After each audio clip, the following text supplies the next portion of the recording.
Chào anh em, chào máy và các bạn. Nay tôi quay clip ngắn thôi, chia sẻ cho các bạn cái vấn đề về phanh trên chiếc xe OES 100 đây các bạn nhé. Mời các bạn chú ý theo dõi. Đây là cái phần bánh trước, con này nó chạy bằng phanh đĩa các bạn nhé. Chạy bằng phanh đĩa thì có củ trên và củ dưới, thì đây cái củ dưới nó là cái củ này. Đây cái hiện tại bây giờ là bóp vào thì là nó ăn, nó kẹp bánh luôn, nó không quay được bánh nữa. Các bạn hiểu chưa? Bóp vào bóp mãi mới nó vào được thì nó ăn, nó kẹp bánh, nó không nhả hai piston ra. Bây giờ phương pháp xử lý là các bạn phải tháo này ra, các bạn vệ sinh hai piston. Đây là piston đôi nha các bạn nhé. Có dòng nó chạy piston đơn, nhưng dòng trước này nó chạy piston đôi. Các bạn phải tháo hết ra vệ sinh hai piston, rồi các bạn thay dòng mới lên phần củ dưới. Nếu đĩa mòn các bạn thay luôn. Đấy là hướng dẫn cho các bạn là xử lý như vậy các bạn nhé. Xử lý như thế nào, phương pháp làm thì trong kênh tôi có rất nhiều video rồi. Bạn nào mà chưa đăng ký kênh thì vào đăng ký kênh để xem những video đó các bạn nhé. Còn hôm nay tôi chỉ chia sẻ cho các bạn cách thức làm như thế nào thôi.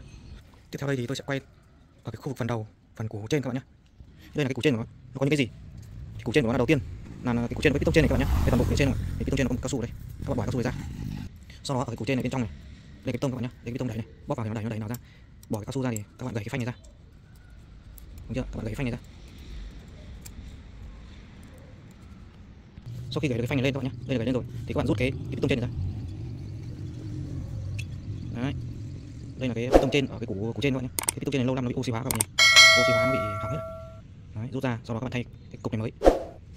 Quá trình rút ra xong thì các bạn vệ sinh cho mình cái khu vực trong này nhé. Bạn vệ sinh cho tôi trong này. Sau đó các bạn chú ý, bạn nào chưa biết các bạn chú ý nghe này. Sau đó vệ sinh sạch sẽ như thế này. Sau đó các bạn đổ dầu phanh vào đây. Các bạn đổ đầy đến đây nhé. Đổ đầy đúng đến đây luôn được thôi. Đổ đầy xong thì các bạn thay piston mới. Đây tôi giới thiệu cho các bạn cái bộ mới là bộ piston trên đây mới nhé. Là các bạn cũng sẽ lắp vào như thế này. Sau đó các bạn tải vào kia sau. Thì đây giới thiệu cho các bạn mặt hàng này là rất nhiều xe đến thời điểm này là nó sẽ bị hỏng cái piston trên này các bạn nhé. Phải thay thì phanh đĩa nó mới ăn được và bóp mới nhả được các bạn nhé. Tại vì đây có hai cao su, đây là một cái này, đây một cái cao su nữa này, như cái mới vậy, đây một cái cao su đây, thì hai cao su này lâu năm là nó bị hỏng rồi, thì bây giờ các bạn phải mua cái mới này phải thay, rất là đơn giản thôi. Và giới thiệu cho các bạn cái mặt hàng là ở khu tôi rất sẵn có cho tất cả các dòng xe các bạn nhé. Bạn nào có nhu cầu mua những cái này, những sản phẩm như thế này thì alo trong kênh tôi có số điện thoại và tôi sẽ nhận gửi hàng khi các bạn đặt mua các bạn nhé. Còn cái này là mới thì các bạn chỉ việc thả vào cái cục trên thôi các bạn nhé.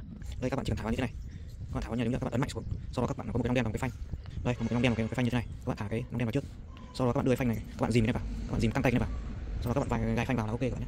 Tôi hướng dẫn cho các bạn làm thôi, còn cách thức làm thì trong kênh tôi có video rồi. Như vậy là hôm nay tôi chia sẻ cho các bạn clip ngắn về cái bệnh phanh đĩa bóp không ăn, mà khi bóp ăn rồi thì nó lại không nhả ra các bạn nhé, bánh cứ chặt cứng lại, bóp cứng lại, đó là cái trường hợp rất nguy hiểm đang đi xe tự dừng các bạn nhé. Một lần nữa xin cảm ơn các bạn đã theo dõi video. Bạn nào chưa đăng ký kênh thì mời các bạn vào đăng ký kênh các bạn nhé. Bây giờ xin chào và hẹn gặp lại các bạn ở những clip sau.